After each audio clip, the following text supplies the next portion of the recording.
So today we're going to take a little walk back in time to last year, probably around this time, when you guys were looking at rational functions. Okay? Now, the thing with rational functions, you guys learned how to find horizontal asymptotes. Okay? You learned it using Bobo Botten, probably. Okay? So just going through these, let's ignore the examples real quick. What was the horizontal asymptote here for f of x equals 2 over x? 0. Okay, so now as a horizontal asymptote, that would be a line, y equals 0. All right, so that's our horizontal asymptote. Why is it y equals 0? Because if you plug in 0, then it's on the fine. Okay, so we had this idea of Bobo, meaning that if the degree of the variable, which in this case x is to the 0 power, that's why there aren't any x's on the top. So the degree is 0 on the top, it's 1 on the bottom. So the degree is bigger on the bottom, so 0 is the horizontal asymptote, y equals 0 specifically. Okay, so that's part of it. Then you had one like number 2, a 5x squared minus over a negative 2x. None. There are no horizontal asymptote. Okay? And again, that was the Botten part, the B-O-T-N. If the degree is bigger on the top, like it is here, 2 is on the top, 1 is on the bottom, then there are no horizontal asymptotes. And then we had the case down here where we have equal degrees. Okay, equal degrees. It's 3. Yeah, we use the ratio of the coefficients, okay?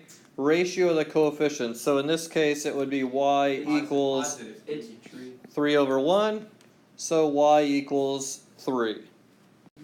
So that's a nice rule, and that took us as far as we needed to go last year. But let's actually take a look at what is happening and why this works, okay? In AP Calculus, we're learning a lot of the why does this work on some of those kind of things that you just memorized in the past. So let's look at this definition of what a horizontal asymptote is. The line y equals L is a horizontal asymptote to the graph of f if the limit as x approaches negative infinity of f of x equals L, or the limit as x equals positive infinity of f of x equals L. Alright, now notice that word or. It doesn't have to approach that value on both ends. Okay? And there are a couple of things that are a little different about horizontal asymptotes than vertical asymptotes. So like, for example, you can actually cross the asymptote in the middle. All we care about is the end behavior.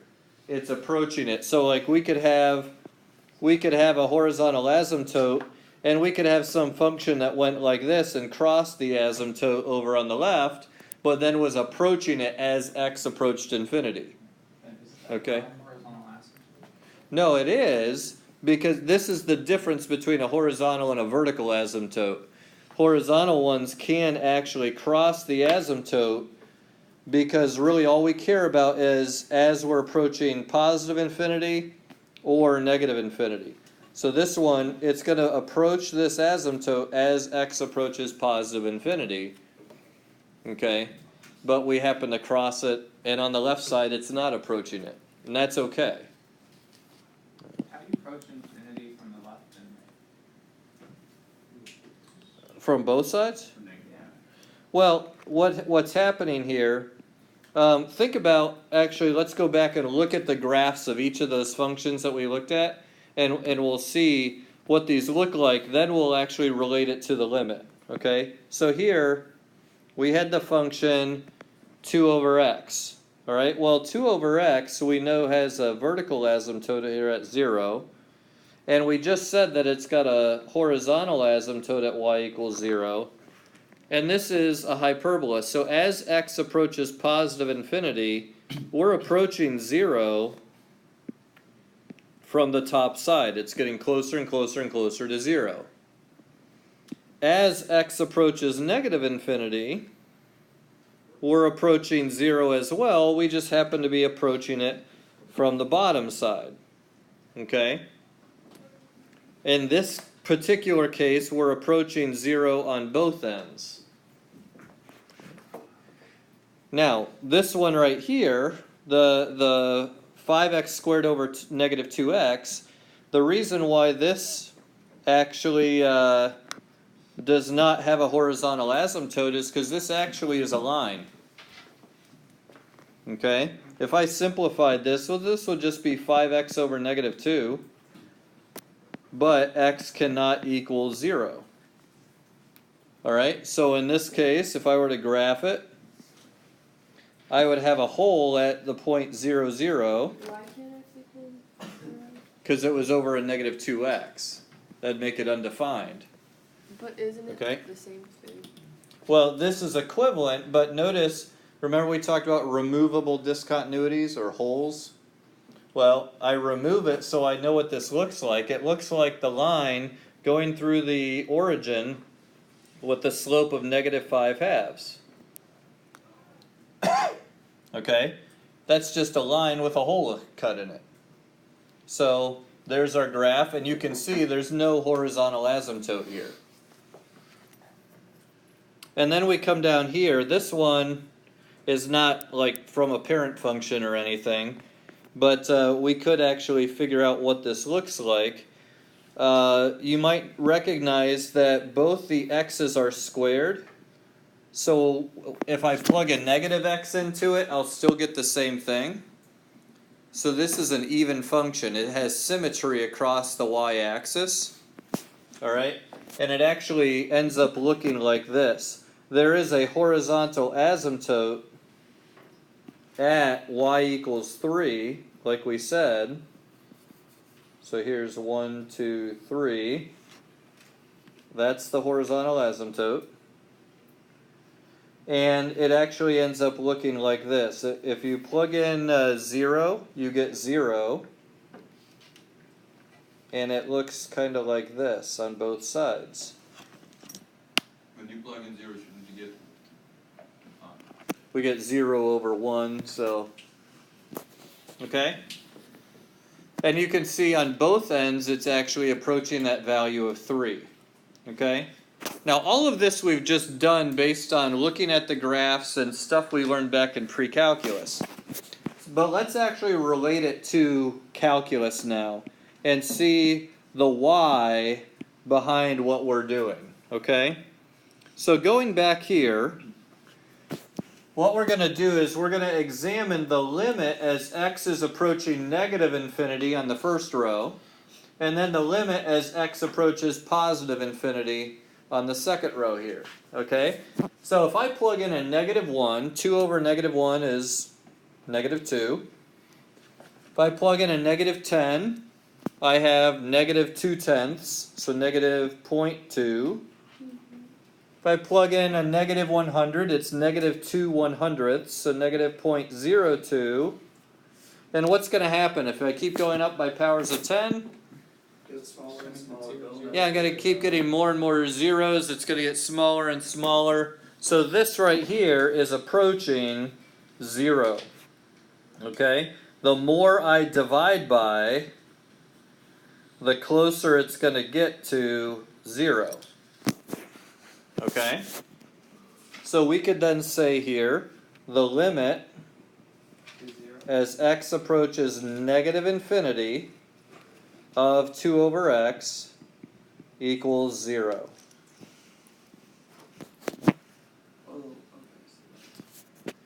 On the other end, when x is 1, okay, I'm going to get a positive 2, a positive 2/10, a positive 2/100. But notice it's still approaching 0, okay, 2 over infinity, the more I divide by, the more it's going to approach 0. So the limit as x approaches positive infinity of 2 over x is 0. And that's what we observed here on the graph. As we go to the left, we're approaching 0 just from the bottom end. As we go to the right, we're approaching 0 from the top. Okay? Questions so far? So you just wanted us to write like that? So we're just making the connection here between what you've done in the past and dealing with limits. Okay? Let's run through these next, these other two real quickly here. The same idea. If I plug in a -1, I get a positive 2.5. If I plug in a -10, I get a positive 25. If I plug in a -100, I get a positive 250. So what's happening to this value? It's increasing to infinity, yeah. So there is no asymptote. So there's no horizontal asymptote, and also, what would we say about the limit as x is approaching negative infinity? Does not exist, 'cause It does. It's approaching infinity, so it does not exist. Yes. Okay. Same thing on the other end, except to the negatives. -2.5, -25, -250. It's going down to negative infinity, like you see over here. Okay, it's going down to negative infinity. So again, we say the limit does not exist.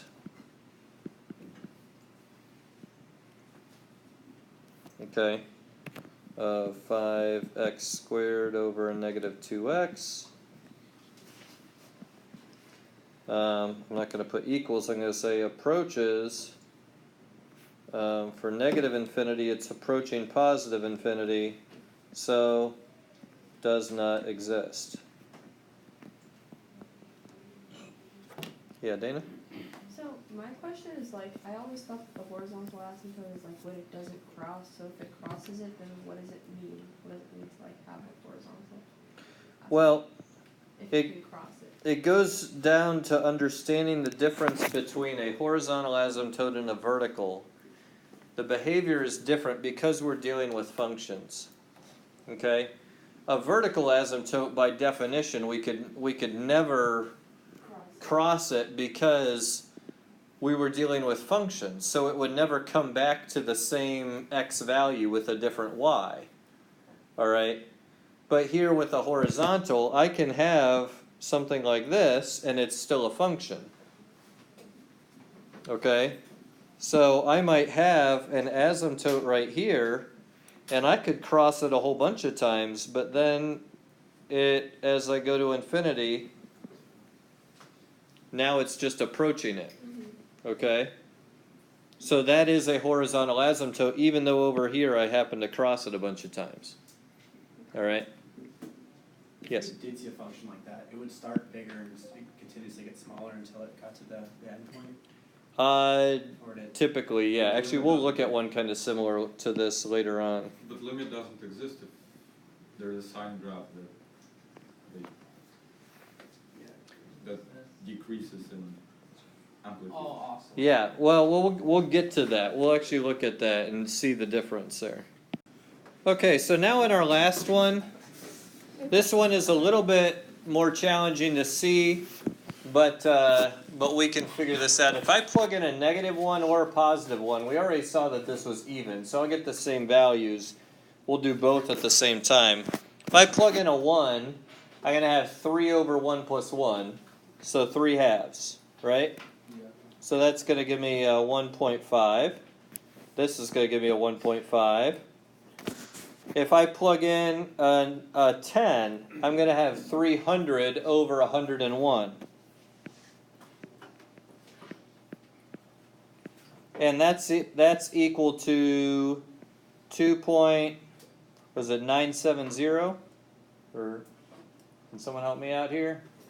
2 point something. 0. Yeah, 2.970 and so on. Okay? Basic algebra. So I'm going to get the same thing over here, 2.970. So then we do 100, and 100 squared is 10,000. So I've got 30,000 over 10,001. Which is Do we have the zero at the end though? 2.9997. 2.997. Okay. So the limit is at 3. So yeah, we can see here, if I went up another 0 to 1,000, I'd get a few more 9s in there and get even closer to 3. So I can see that this right here is approaching 3. Okay, so that's why we would say the limit as x is approaching infinity of this 3x squared over x squared plus 1 equals 3. So now that we've worked through a couple of these, let's real quickly go through these. We should be able to figure these ones out pretty fast and just be able to write down the answer. Don't forget your limit rules that we learned before. If I have subtraction inside the limit, I can rewrite that as the limit as x approaches infinity of 5 minus the limit as x approaches infinity of 2 over x squared. So what's the limit of 5? 5. It's going to be 5 no matter what x is approaching. And what's the limit of 2 over x squared? 0. Okay, bigger on bottom is 0. So this just equals 5. Okay? But how do you know that it's 5 for the first part? For the constant? A limit of a constant is the constant. Yeah. Okay. All right, how about the next one here? The limit of 2x minus 1 over x plus 1. You can divide by 1 on the other, right? It's 2. Yeah, you divide the coefficients. It's 2 over 1 because these have the same degree. All right? We've got 2. All right? How about number 3? 0. Yeah, the degree on the top is 1, the bottom is 2. So bigger on the bottom, the limit equals 0. Number 4? 2 over 3 equal, we use the ratio 2 over 3. And how about number 5? Doesn't exist. It's bigger on the top, so there is no limit. D, N, E. Okay? Now guys, please make sure that you answer the question. If you are asked to give the horizontal asymptotes, those are lines. So your answers should be equations of lines. So I'm not just going to write 2. I'm going to say it's the line y equals 2. Alright? Please be careful. Don't do all the hard part and mess up the easy part. Alright? Alright, so up here at the top, if you like to see it in writing, here's a little bit more of an explanation of the Bobo button. Number 1 is the Bobo part. And number 3 is the button. And then 2 is the ratio part. But what I want to do here is, this is where we're taking a step beyond what you really did in pre-calculus. And I want to look at this rational function here. 3x minus 2 over the square root of 2x squared plus 1. Okay? So I want you to think about this. What is the degree on the bottom? Isn't it 1? 1. It's 2x. It's 2x. It's 2x. The degree. Yeah, it's 1. Yeah, it's 1. The degree would be 1. Now let's look at why this is the case. Okay? But it's 2x divided by half. You do that half. So 2 times Well, hang on. Let's look at this. I think this will make more sense. Okay, first of all, if x is approaching infinity, how big is a negative 2 compared with infinity? It's like... Right. It's nothing. All right. What is the question? If x is going to infinity, negative 2 is nothing compared to infinity, right? It's like not even dropping in the ocean. I guess. Yeah, okay, so here's the thing. Guys, this is why for Bobobotin you don't need to look at any of the terms except for that highest degree term. So when I'm analyzing this, I'm going to ignore the minus 2 and the plus 1. Because I could have a minus 2 million, it still wouldn't impact my limit. Okay? It might take a little longer to get there, but it still won't impact my limit. Once I can see it that way, notice what I've got. I've got a 3x over the square root of 2x squared. And if I were to simplify that bottom a little bit, 3x over a radical 2 times x to the 2 over 2. Wait, wouldn't it be? I've got a 3x over a radical 2 times x. Now, one thing we got to be careful about, and this is where the distinction between number 1 and number 2 comes in. If I squared the x and then square rooted it, what is the result always going to be? Positive. Good, Patrick. It's always going to be positive. So it's going to end up being the absolute value of whatever x was. Wait, I don't understand. Oh yeah. Because if it were negative and I squared it, It would still. that's going to be positive. And then when I square root it, it's going to be positive. Yeah. Okay? So even if it were negative, it's going to end up being positive. All right? That's important because let's take a look at our limits now. All right? If I take the limit as x approaches a positive infinity, I'm going to have what as my answer? 3 over radical 2. Yeah, 3 over radical 2. Which is 3 root 2 over 2. Okay? Set this aside here. Okay? However, if x is approaching a negative infinity, I'm going to do something a little bit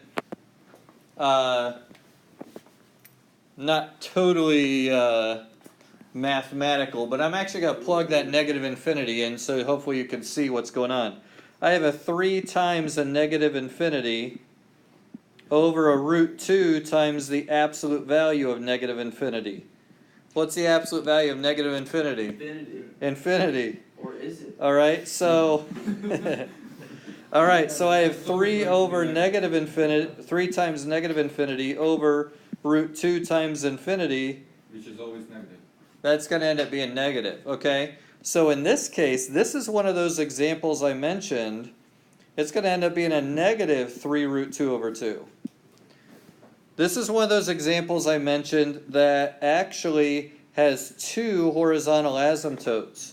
One of them is at a positive root 3 root 2 over 2, which is somewhere around like 2.121. Okay, so 3 root 2 over 2. And it has another one down here at a negative 3 root 2 over 2. Okay?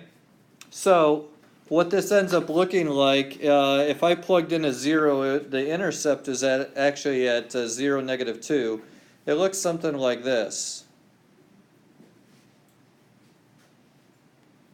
Looks almost like a cube root function, but it's not. Okay? Okay, so from there, we have this next example. Find the horizontal asymptote graphically in the window x from negative 8 to 8 and y from negative 1 to 2. All right, so I actually already graphed this. Let me show it here. Is it just 2? It's mixed. Okay.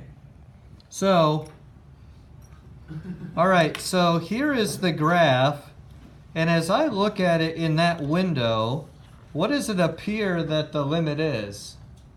0. No, as x approaches infinity. 1. Yeah, it looks like it's getting close to 1 there, But right? doesn't it get higher than 1 at the end? Okay. No. Well, it actually does, okay? The point of this is to be careful when you're using your calculator. Be careful about jumping to conclusions with too small a window. All right. Some of you guys already said the horizontal asymptote, or the limit as x approaches infinity on this one. If I use Bobo-Botten, I'm going to get 2 over 1. Okay, 2 over 1.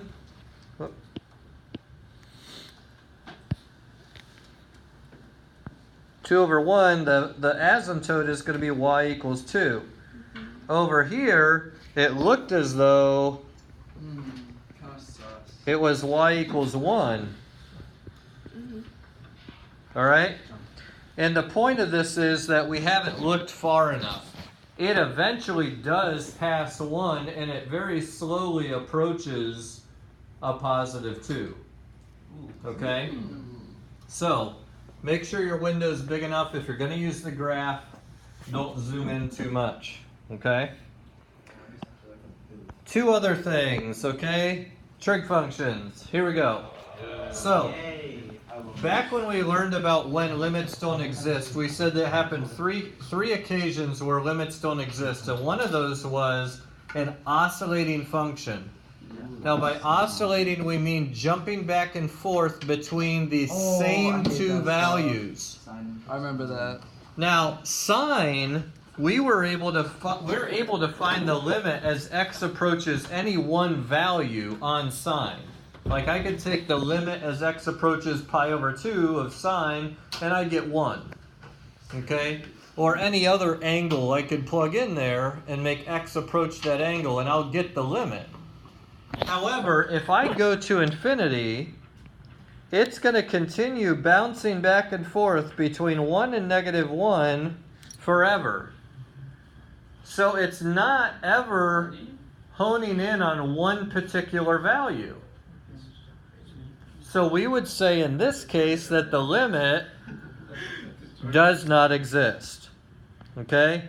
The limit does not exist because it's oscillating between -1 and +1. Okay? How would you know it's oscillating without seeing the graph? Well, you got to see the graph in your head. How do I do that? Well, you know your sine curve. This is where we learned the parent functions last year. Your sine curve, you start here and it just goes like this forever. There's 2 pi, 4 pi, 6 pi, 8 pi, and so on. Okay? That's just something you got to know. Yeah. Now, on the other hand, this one's a little bit different. Do you remember what we proved this equals back when we did the squeeze theorem way back when? 0 or 1. One of those 2. You were right first time. Oh, The cosine one was the 1. This is 0. Okay? Now, let's look at what we just learned today and see why. Okay? Sine, we know as x approaches infinity is going to be something between -1 and 1, right? But the bottom, x, is approaching infinity, right? So, if I pick any number between -1 and 1, and again, this is not good math notation, but I just want you to see to hopefully understand. Pick any random number between -1 and 1. If I put that over infinity, what do I get? 0, okay? It's approaching 0 because no matter what I pick, it's something really, really tiny over something really, really huge. So that's going to approach 0. All right? And again, that is not good math notation, but I just want you to see what's going on. If you look at the graph, this is what's happening with that graph, sine of x over x. You'll notice it does oscillate in a way, but as it oscillates, it's getting closer and closer and closer and closer and closer and closer to 0. Okay? You're right, it is being squeezed, okay? So, that's the idea there. Okay, one last one here. This is just an application of how we could use this idea of the limit in some kind of a model, all right? So here f is a function that's measuring the level of oxygen in a pond, where f of t equals 1 is what's normal, with no pollution at all. Okay? And time t is measured in weeks. So it says when time t equals 0, some kind of organic waste is dumped into the pond. All right? So now our pond is polluted. So we started the clock. And it says, as the waste material oxidizes or decomposes and whatever, the level of oxygen in the pond is going to change like that. Okay? That's always going to be a fraction. But think about this, and really the last question is the part that I really want to focus on. What's the limit as t approaches infinity of this function, t squared minus t plus 1 over t squared plus 1? 1 over 1. Yeah, it's 1. So, if you think about it, this makes sense. Okay, this stuff was dumped in. It obviously had a negative effect. Half of the oxygen, you see after 1 week, we're at 1.5. So that means half of the oxygen in this water is gone due to the pollution. But then it starts to pick up. And it's going to approach back to normal. But it'll never be normal. Theoretically, will it ever be totally normal? No. No. Okay, because it's an asymptote. All right? But it will get really, really close to normal. So that's an example of how this could be used in a modeling situation using our limit. All right, so after all of this, we're going to look at probably one of the simplest theorems that we've got in a lot of this, okay? And this is called, now it's one of the simplest but hardest to pronounce unless you're French. All right, it's L'Hopital.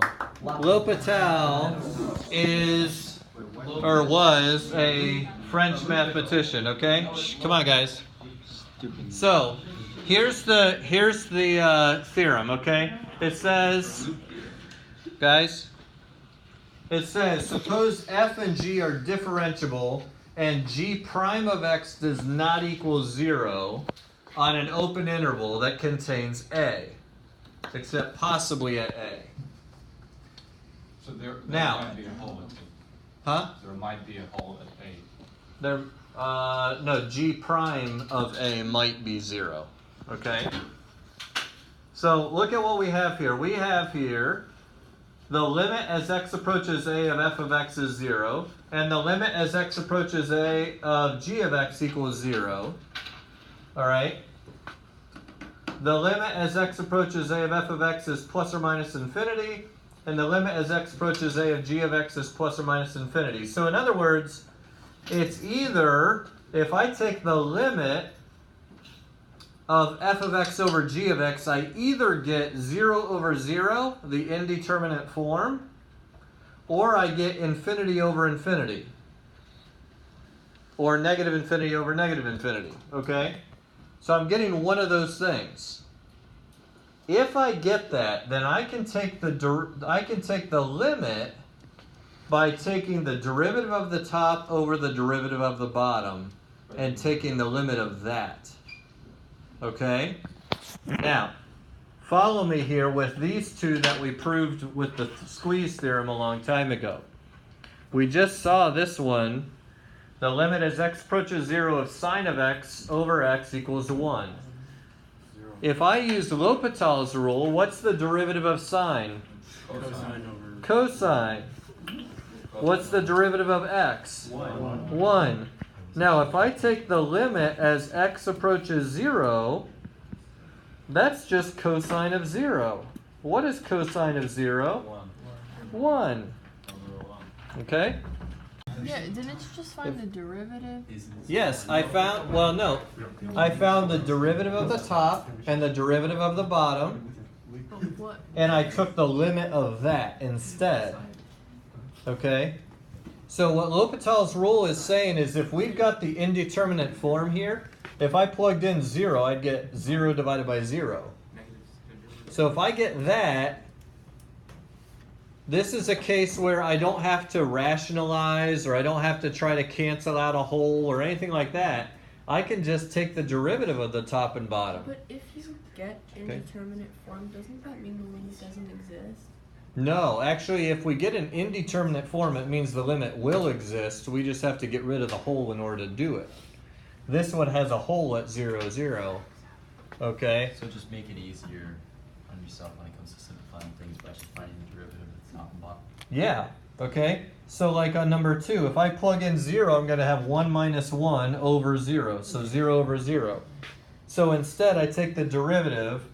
The derivative of 1 is 0. The derivative of negative cosine is positive sine over derivative of x is 1. And if I plug in, if I take the limit of that as x approaches 0, I can simply plug it in. Sine of 0 is 0. Okay? Why are you not taking the limit of 1 on the bottom? 'Cause it's 1. Well, the limit of 1 is a constant. So let's look at one other example with a polynomial. Okay? Let's say I have the limit as x approaches a negative 2 of x squared plus 3x plus 2 over an x plus 2.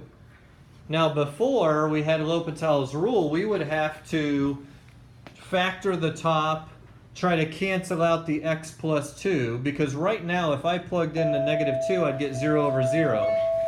However, the limit as x approaches negative 2, what's the derivative of x squared plus 3x plus 2? 2x plus 3. Derivative of x plus 2 is 1. I can plug negative 2 into that, and I get a negative 4 plus 3, negative 1. Same thing I would have gotten if I would have factored and canceled, but a lot easier right now that we know derivatives.